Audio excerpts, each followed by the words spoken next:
flight. Okay, engine stop. APA at a descent. Mode control both auto, descent engine command override off. Engine arm off. 13 is in. We copy you down, Eagle. Houston, Tranquility Base here. The Eagle has landed. Roger, Tranquility. We copy you on the ground. You got a bunch of guys about to turn blue. We're breathing again. Thanks a lot. Hi, this is Jin Visible from eDiscussion, the eWatchman discussion forum, and this is the second part of tutorials on how to make gas burner stoves from tin cans. This is the stand and primer base that I developed because it was the biggest problem that people seem to have with making the stoves, is getting them to ignite sometimes when they wouldn't, or keep burning. And with this stand, it incorporates the stand and the primer in the same little unit. It also means you don't have to carry a stand separately or store it separately. You can take the stove out of the stand, it just pushes in, but you can store it all as the same thing, which makes it take up less room and seems to be a good idea. Now, when I was making the stands, or when I was looking at the sites for making these stoves, the stand seemed to be something I wanted to include in the unit because it was just too messy to have it separate. So to build this stand, you need a wire coat hanger, 3 bolts, 12 nuts, 6 washers, and some tin cans, 2 for the stove and 1 for the holder. Get rid of the advertising, cut the top off the can, cut 3 strips down the can from the top to the base, so you're left with 3 evenly spaced panels. What you're going to do here is you're going to cut those panels in half as well and remove 1/2 of each panel, which will leave you with as much spaces as there are panels, which hasn't been done in this photograph yet.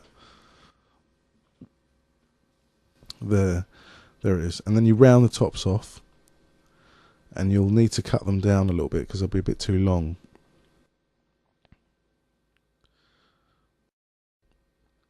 And the way you'll determine that there is you fold the tops over, double fold them pointed inwards. And the way that you determine the lengths is by the length of the bolt. And you shouldn't cut I cut some holes in the bottom there as kind of ventilation holes, which was unnecessary. And you shouldn't cut the holes until you know the exact length, which you do by measuring it against the bolt. But that's what it should look like before you get to that stage. And you can knock the concaving of this as well because it's a primer base. You can put a few drops of fuel in there to heat the unit. Now that's the comparison. If you get the length of bolt, you want about 3/4 of an inch above and below the holder, like that. That's about 8mm, 80mm I think, so it's about 1.5 centimeters at the top and the bottom there that you need. Again there, that's showing holes. That was kind of a modification that didn't work out, where the holes were cut for ventilation, but it didn't really need it. Now that's what the bolt looks like with the 4 nuts on it. It gives you 2 clamps, one at the top for the holder, one at the bottom for the coat hanger parts. Now if you attach them all on, you can make an estimation of where you're going to need the wire hangers for the bottom. What you do is poke a hole through the flap at the top with a nail, widen it with a pair of long nose pliers, perhaps, or a pencil, and then put the bolt on at the top. But because it hasn't got the stabilisers around the bottom, you won't be able to sit anything on that, or it just collapse.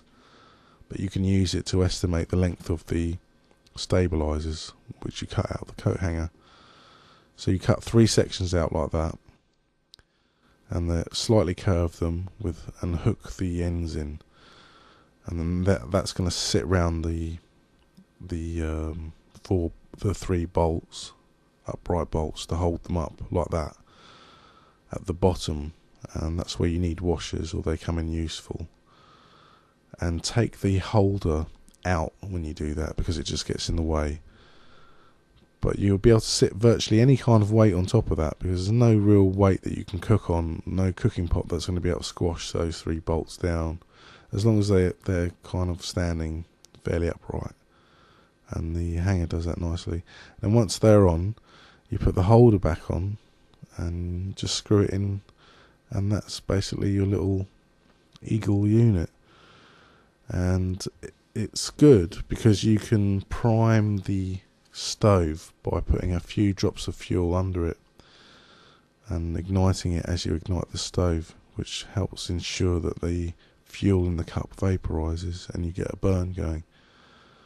And if you use the same 3 types of cans to build the whole stove, it will be a snug fit and it will just fit in nicely, and that's what it will look like hopefully at the end.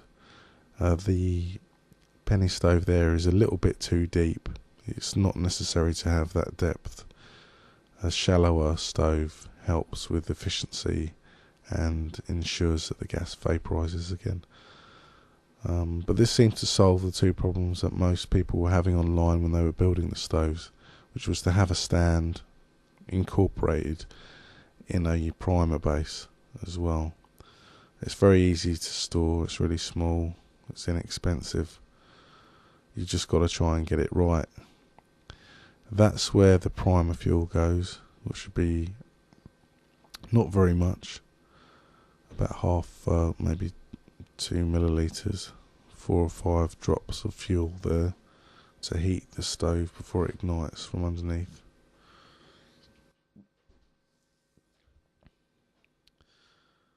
And that's where you fill the stove, and you want at least 20 millilitres of fuel in there. No water, because if water gets in there before you ignite it, it will pop a bit and blow the penny off.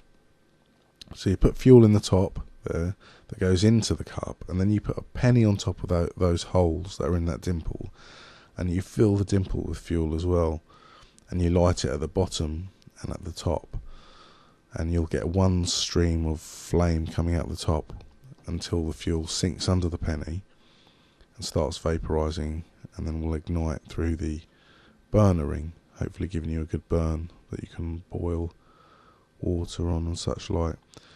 The benefit of having this over wood, although wood is a free fuel, is that you can cook indoors with it, which is good for urban areas. You can cook in a high rise with this in an apartment somewhere, because there's literally no fume if it's a good fuel.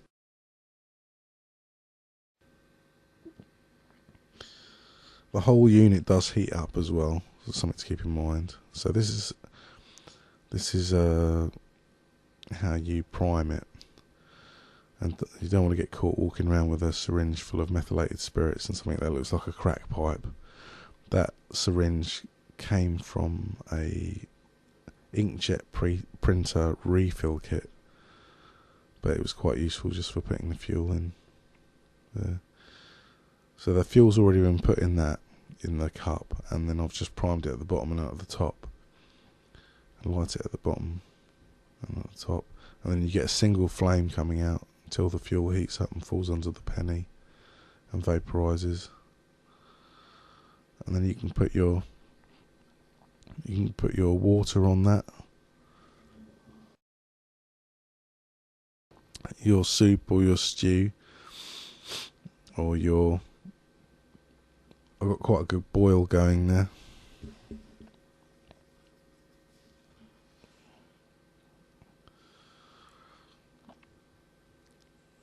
And then that's it. You just have to be careful not to knock it over or do anything silly. Make sure all the bolts are done up really tightly, especially for the coat hanger. It doesn't matter so much the holder, but that will take any sort of weight really. And I've started to cook in the mornings with them, so I hope that was of use. I'll see you at eDiscussion, eWatchman.